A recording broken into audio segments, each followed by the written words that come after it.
Hello, welcome back to Frozen Prairie Scouting.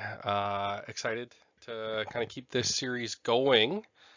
Uh, Again, summer prospect pool breakdown. Central Division this time. Obviously, used to be one of the harder divisions, I would say, past couple of years. Still some great teams in here, but we have some definite rebuilders or teams starting to try and get out of the rebuild. Excited to go through some of these prospect pools because we have a lot of fun ones, but we also have obviously some thin ones like we saw in the Pacific Division there with teams that are really trying to go for it every year. So yeah, here's week two, Central Division, and again we're gonna similar rules, all the same rules again, under 20 NHL games, under 24 years of age. We'll rank some of the prospects and I'll try and maybe, I didn't do this as well last time, but break down more what each team looks for in players and where they tend to really gravitate towards for grabbing them, and then maybe some future needs of the pipeline. Without further ado, I'm going to try and make this one a little bit quicker. I know 50 minutes can be a lot for people, so let's see if I can do a little better here. All right, let's start with Chicago. Um, Obviously, deep pool.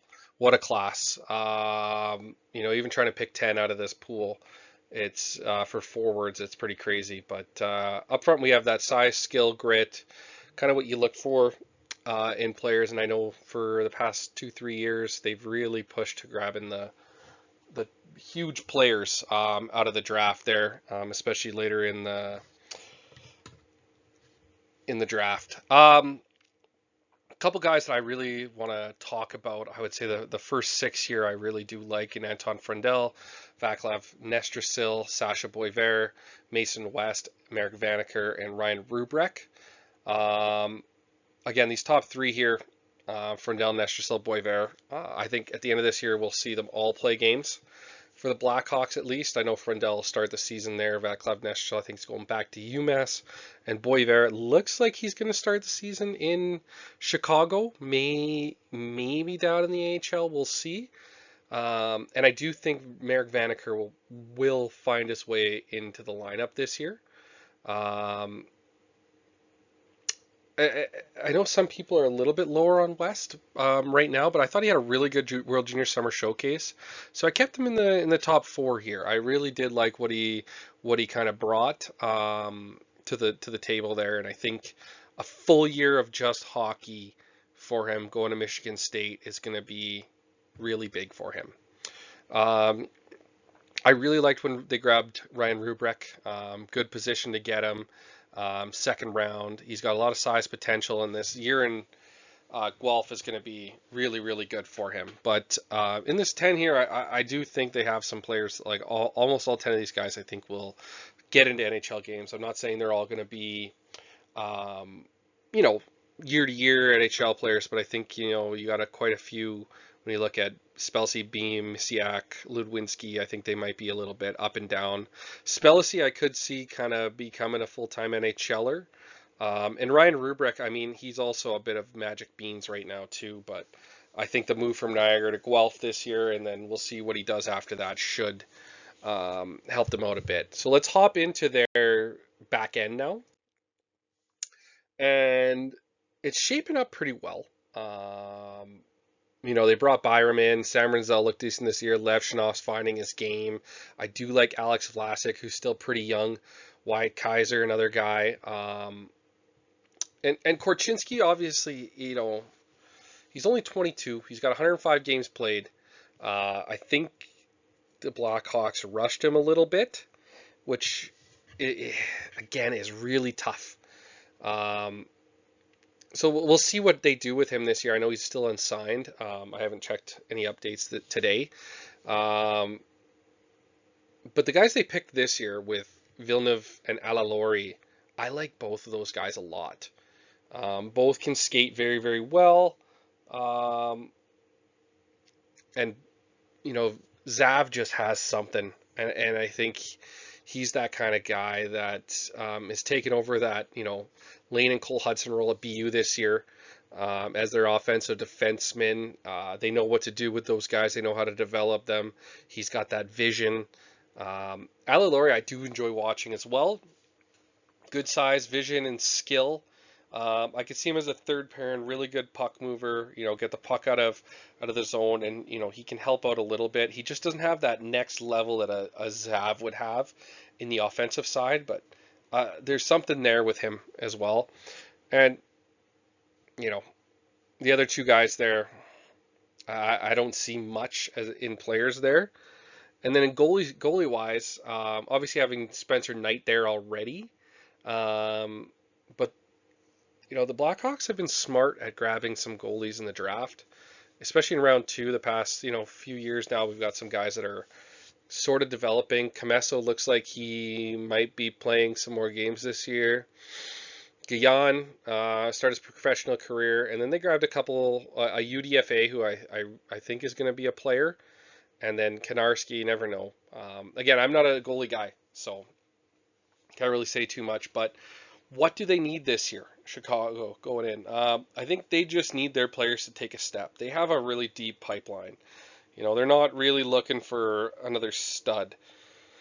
It's time to take that step for Chicago and start using their picks like they did this year to get Byram. Like, it's time to build it up. Let's move on to the Jets here next. Not exactly a scary crop of players. Vigo, I think, is obviously a great pick. I'm excited to see what he does in either Winnipeg or Manitoba/Winnipeg. This is a player that Winnipeg needs. One thing that I've been worried about in Winnipeg lately, when I start to really dive into their prospect pool and what they've been doing, and obviously they've been really good for a few years, but the players they have aren't developing. You wonder what's kind of going on there. Like, and it's starting to remind me a little bit of Seattle as I'm deep diving into these players and looking at them. Like when you look at a Braden Yager who didn't have a great first year pro, Colby Barlow who is just hasn't been anything since his draft year. So what's going on there, and how do they fix it? Because they need homegrown players more than I think any team in the league. Now, Brad Lambert is starting to take that step, and I know he dropped in his draft year, but he's a player I've always been a big fan of. I think this is kind of the year you're really hoping to see these Yager, Zilkin, Barlow take a step finally, and hopefully push their way into NHL games, or at least take over in Manitoba. So up front though, Kevin He, could eventually be something. We'll see. But what Winnipeg needs to do is become Winnipeg again and start really growing that homegrown talent. And on defense, they have a couple really good players here, but it's I got Sasha Boumedienne, Alphonse Friedge, Taylor Fur from this year. Guys that I like the first two for sure that are developing pretty well. Boumedienne becoming a little bit more at BU. He looks to be a future top four guy. He's got good puck movement, skates well, high IQ. I think you'll see him at the end of the year. And then Friedge, Taylor, I do see them getting to the next level. Friedge, obviously a little bit higher. Taylor, you never know. Hopefully he figures it out. They got a couple other guys with Garrett Brown, Edison Engel, Noah Tiamu. Obviously some later picks here that you kind of hope one of them pans out, right? One of them becomes a player. But your top two guys here, Boumedienne and Friedge, both have played together too internationally on the same teams in Sweden. So that's always nice to have. As far as goaltending, it's not like they have the next Hellebuck here, but there are some potential starters, which is something you really want with Samuel Hrenak and Thomas Milic. Both guys that can play. Now, when I look at what they need, Winnipeg badly needs to develop a star player.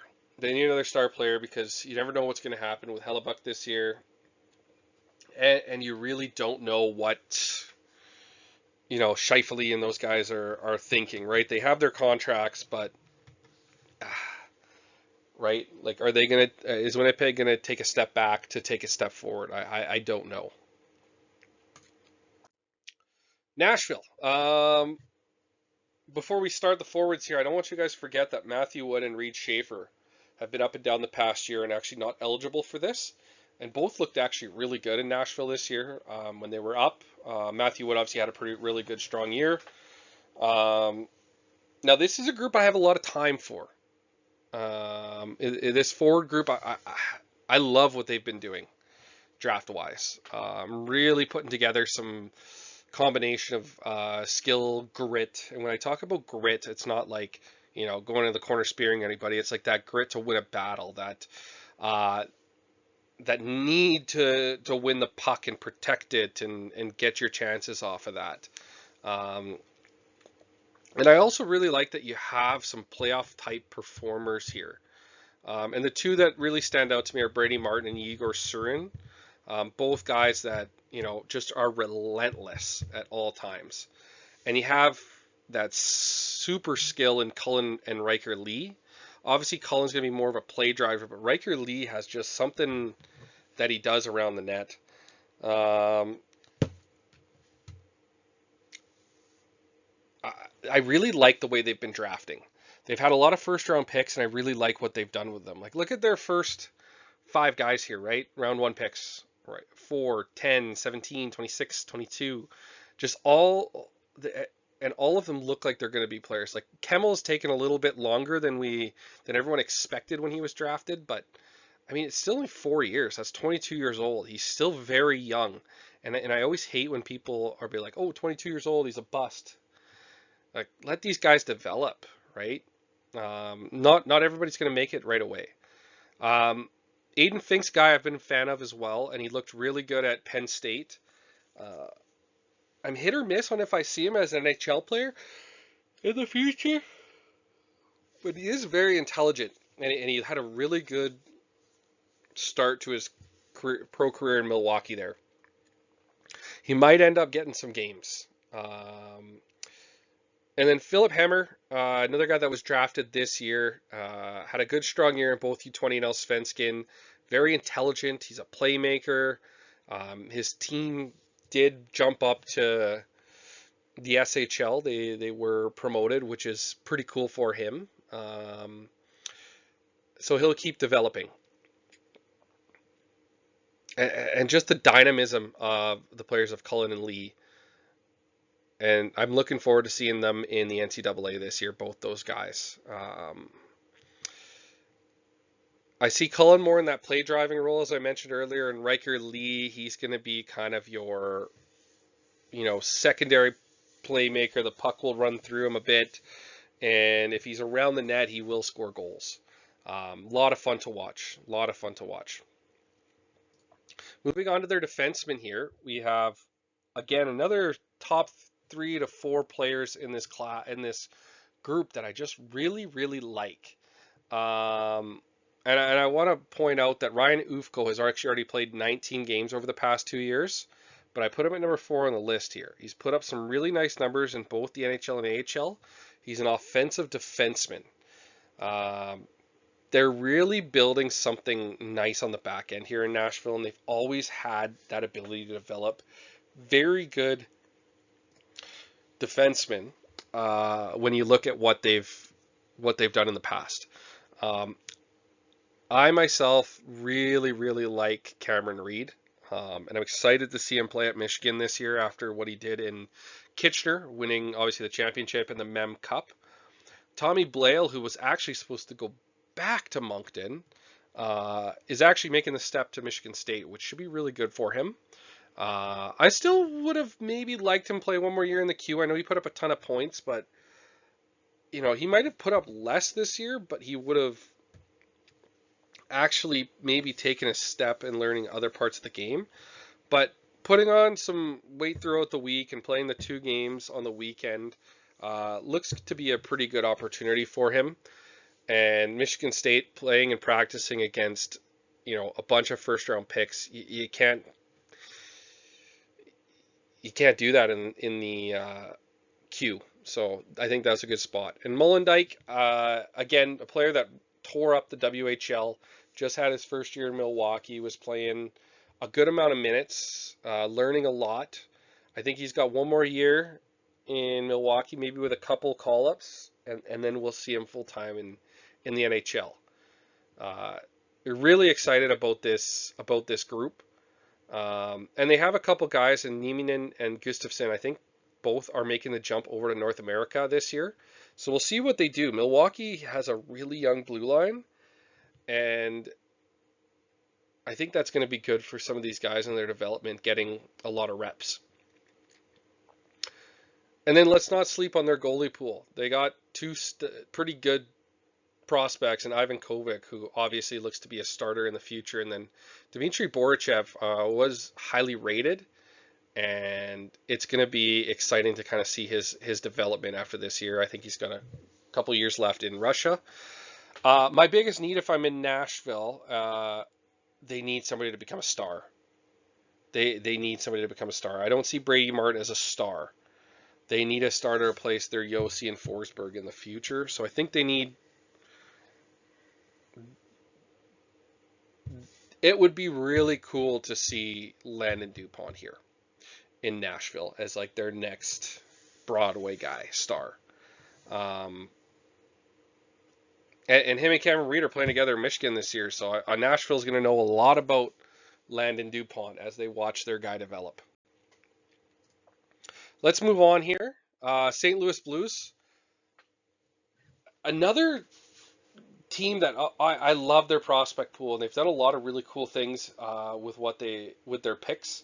Obviously, getting Mason McTavish this year is huge for them, and they traded one of their first round picks there. But let's look at the first 4 players in this class. You got Tynan Lawrence, Justin Carbonneau, Maddox Dagenet, and Milton Gastrin. Milton they picked up in a trade with Washington. I believe it was part of the Kyrou trade. And I didn't know a ton about him, so I did a little deep dive, and I was watching him at the Summer Showcase. This kid has skill and IQ.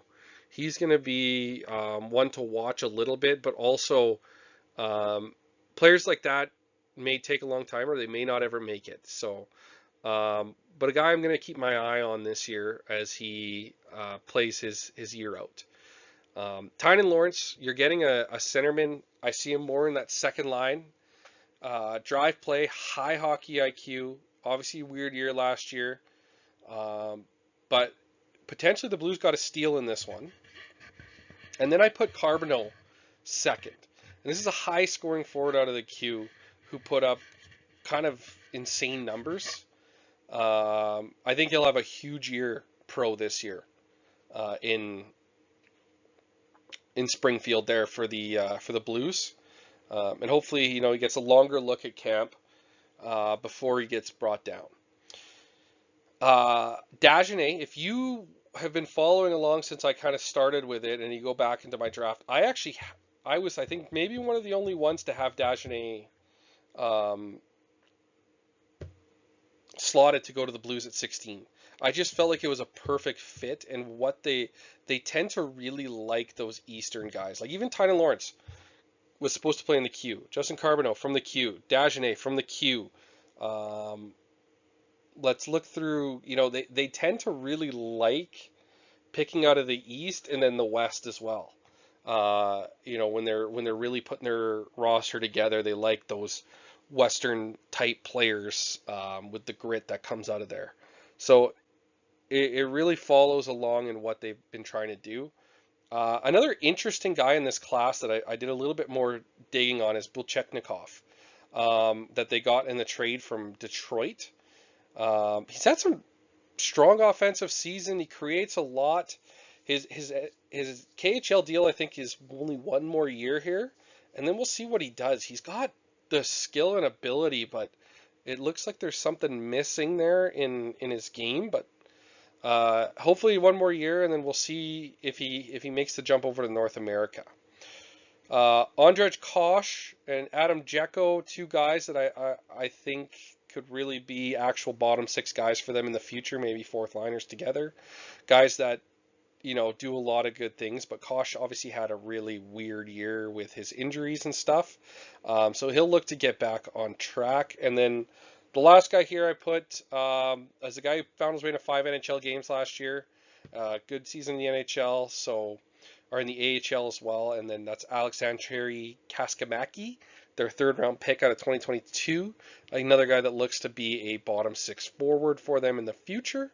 Now let's hop over into the defensive side here. Dia Lindstein, Adam Yurchuk, Colin Ralph, four guys that I see as their future in that top four, right? And now which one of these guys is going to be the one that kind of takes a first pairing minutes? I don't see them as number one defenseman, but I project them all as second pairs, and the Blues are rebuilding. So when I say second pair, I usually mean that I see these guys as second pair defensemen on a playoff team, not a championship team, but it's more playoff team because there's not always championship teams. The Blues are a team that has done a really good job at development on the back end, and looking at where they've picked as well the past few years, when you got Korim Mysalov, Luke Scher, Landon Nikes that they picked up this year as well. Let's look at some of the players they have developed in the past. When you got Parayko, who I think was a third round pick, Gunnarsson, Edmondson, Bortuzzo, Vince Dunn. And you go even further back. This is a group that's been a factory for defensemen. And they got a lot of promising prospects at the top here. Theo Lindstein, who I see being in the NHL this year for the whole year. Adam Yurchuk will be in Springfield along with Colin Ralph. So these are, Colin Ralph I expected to take a little bit longer in the NCAA, but he signed his contract. So let's see what happens. And then Korim Mysalov is a guy who just signed recently, but he's 6'5". He's a good skating defenseman. Excited to see him kind of make it in North America this year. And then in net, they grabbed Marcus Gidloff in a trade with New York Islanders. This is a guy I think actually looks really good. And again, not a goalie guy, so let's not say whatever FPS says here. I don't know much about goaltending, so could be a really good player. Islanders have actually done a very good job of picking goaltenders. Now, Utah Mammoth, another group with some high-end forwards here. I put Caleb Desnoyers at number one, and the reason I put him at number one is he's a centerman, and that's a lot more valuable than the winger. Tij Ginla, number two, Belchets, number three, Valentini, number four, Gabe Smith, 5, and Yegor Borikov, number 6. Desnoyers, I see more as when Utah is going to win as a third line center, and they kind of have their first two lines with Cooley and Schmaltz already. So he's not looking to be more than he is, and I believe that's what they picked when they picked him at number 4. He does have second line upside, I would say, but I don't think he's your number one guy in the NHL. This is a guy that, does a lot of things really, really well, sees the ice very, very well, is in a lot of good spots.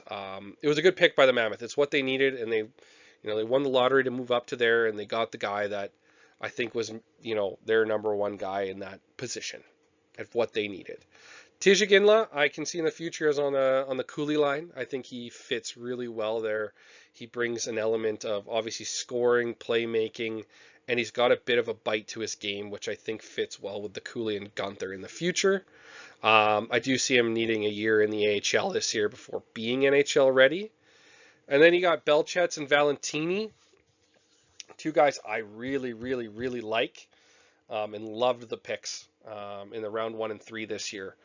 I was high on Valentini. I had him ranked in the first round. So, by value, they got an unbelievable pick, and I think people are going to be regretting not grabbing him when they see what he does at Michigan this year. Belchets is a perfect pick for the Mammoth. I mean, he's a mammoth of a kid. So let's wait to see what he does at Michigan State. And then let's not forget that Daniel Boot doesn't meet the criteria, and he will be an NHLer as well. He's kind of up and down right now. And then I do like Gabe Smith, and I don't know a ton about Borikov, but from what I've seen, he definitely deserves to be on this list here. Now let's look at the back end and goalies. The best of this pool is Michael Hrabel. It was a good pick. Uh, the guys that weren't eligible here that, are players is Simashev and Lamoureux. They already have a pretty good back end with, Sergachev, Uyghur, Simashev, Lamoureux. I think they have Nate Schmidt too. I'm trying to remember everybody that's in there, but it's you kind of expect this after a while that your guys will graduate and you've been playing pretty well and you don't have what you need on the back end in the prospect pool, so it's something they'll have to work on. They got a guys with a lot of size here. I think Scan is 6'5". But look at the top two here with Lavoie and Seneca. I see those ones as, they could find their way in the NHL. What they're going to be doing here and what I see is they're going to be using some of these guys as, let's make the team better now. Let's go for it. They have a really good roster as it is already. Minnesota Wild. This will be the first of kind of our now each teams in one list here. So made the Hughes trade last year, so the class is looking smaller, but it fits what they need. You look at the Charlie Stramel at 1, Riley Heidt at 2, Rieger Lorenz 3, Ryder Ritchie at 4. These are all guys that, are going to be those energy type guys. Stramel, I think, has the second line potential. He does a lot of things really, really well. But these are all guys that try to outwork their opponents, out-muscle, get in their faces, get in their heads, right? This top 4 of these guys I do see all in the NHL. Adam Anderson, I think, was a really good pick, good size. He's that defensive center. He needs a lot of development, but it's a player that definitely could become something. Now, on the back end, obviously they don't have a ton here. Carson Lambos, who it's his do or die season. He's got to do it, or he may be not an NHL player and hanging out in Europe after this. So he's got to do this. And then in net, Ruzicka looked like a good pick and could be something there. As far as needs, I don't see anything right now. Obviously, you always want to add to your prospect pool, but Minnesota's going for it, right? Some of these guys might even be on this list next week if they trade for Larkin. Everything depends on the Quinn Hughes situation, right? They're all talking about, is he extending? Is he not? What are they going to do with Quinn Hughes? Obviously, they need him there. He looked really good there, but that, if they don't have him, then they're going to really have to try and figure out how to upgrade this pool to get what they need. Next, we have the Dallas Stars, another smaller group here, but you can't really count out what they grab because they've done such a good job at drafting in the later rounds, 2, 3, 4 kind of thing. I'm very high on Cameron Schmidt. I have a number 1 in their forwards pool. Just a crazy combination of speed and skill. I know he's a little bit smaller, but this is a guy that has just a natural scoring. He has that Stankoven, type of player. Absolutely fun to watch. Emil Hemming, trending the right way, had a good couple years in the OHL. I don't see him necessarily in that top 6. I see him as a third line, chipping in on the offense here and there. He's got good size and speed. Makes it hard on the defenseman, so he could be that kind of guy, especially to find your way into the Calgary lineup. Dallas lineup. Gorzinski played in Calgary and Prince Albert this year, and he really popped off in PA. But at the next level, he's trending more towards being that fourth line energy checker. He does that well already. Just be a little bit harder to score for him. He does a lot of things really, really well, though, and they know what their draft really well there in Dallas. Now, on the back end, Jakub Vinicek, really good pick. Moves well, moves the puck well. A guy that's going to need some time to develop, right? 2026 pick. Tristan Bertucci, another guy that he's now 3 years after his draft, so we'll see what he does. But he's looking to be, trending towards that third pair. And then the other two guys, I don't know if they'll be, NHL defensemen at all. In net, they draft for size lately. Mayerov has had a good couple seasons in the KHL. He's 6'7". Numbers looked really good. The rest of these guys, still pretty early at 25, 26. And the Stars, prospect-wise, I mean, they could just, keep picking best player available. And hopefully they can keep their window open for a long time. Now in Colorado, they actually have a decent class. When I was going through this, I was expecting it to be a bit more bleak. But their first two picks this year in Sheloff and Hamilton, I really, really like. Sheloff, obviously big scorer, put up a ton of points at Victoriaville this year. Beckett Hamilton, does all the right things in Red Deer. Another player that I project here to be, a reliable third liner, maybe even fourth line. But he's got that ability. Fabian Lysell, who they got from Boston, obviously was a high pick. It's do or die for him as well. Even though I still think he's very young, I know Boston fans were starting to get frustrated that he wasn't developing into what they wanted when they grabbed him. Demarsico, Humphreys, Prishapepov, all guys I really like, and Colorado did a good job with the undrafted free agents out of the NCAA this year, grabbing, TJ Hughes, who looked really good this year at Michigan, has been really consistent for 4 years there, does a lot of things well, has skill and ability to do a lot of things at the next level. Is he going to get to the next level? We'll see. I think he'll get, a couple games this year to show what he's got. But he did look decent in his couple AHL outings. Demarsico, another guy that's projected to be maybe a fourth line player, but looked good at Penn State. And I think Colorado obviously taking chances on these NCAA guys, which is really good. The NCAA was never better than it was last year, and it's going to only get better. So some of these undrafted free agents might be really good guys to pick up, especially for teams that are trading picks. And those free agents are going to come there because there's going to be a lot more opportunity. So you never know, right? These older guys, they have a lot of experience. Lysell being a buy low candidate, also a good spot for the Avalanche there. Hopefully they can help him find his game. Defense, it is a little bit bleak now with Seth Behrens, Francesco Del Elche, Mikhail Giliev, Axel Elofsson, who's a guy I do like. I might bet on him the most, even though I have him at number 4 here, just because he's got skill skating and he's got a pretty good hockey IQ.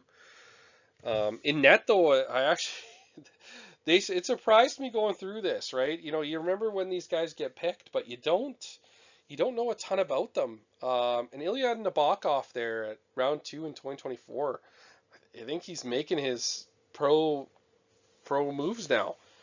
So good for him. And then Tobias Tversdek out of Wenatchee, he looks good. He's got good size. He's mobile. A guy that I think was starting to move himself up the rankings there. I mean, round 4 for a goalie is still pretty high. For a team that's going for it, again, they don't need much, and I think they're making smart moves grabbing the undrafted free agent guys, right? Those will fill up your AHL. You take a chance on them. You give them their 2-year deal, and if it doesn't work out for them, then they can move off to Europe. But I mean, you're not signing them for 3 years. You're grabbing an older guy. You kind of figure out what you get right away. So Colorado's doing a lot of the right things, and they're picking. I think it was BPA in both spots. Sheloff, I would have had him there, and Beckett Hamilton around there is where I would have wanted him too. So yeah, take your chances. Christian Humphreys obviously looked really good too in Kitchener, and I think he's making his pro starts this year. So good for them, and we'll see what we got. Next, we'll move on to another division here. We got two more of them to go in the FPS Summer Prospect Breakdown. Thank you for watching, and if you like what I'm doing, please subscribe. It's just kind of neat. I'm a competitive guy, so I appreciate that. And like, comment, tell me how dumb I am. That's all good for me too. Some of you guys watch your teams more. You watch some of these prospects, quite heavily, and I'm not afraid to listen to you guys and take what you say and try and look a little bit more. I'm a guy who's always trying to learn. So thank you guys, and till next time, have a good one.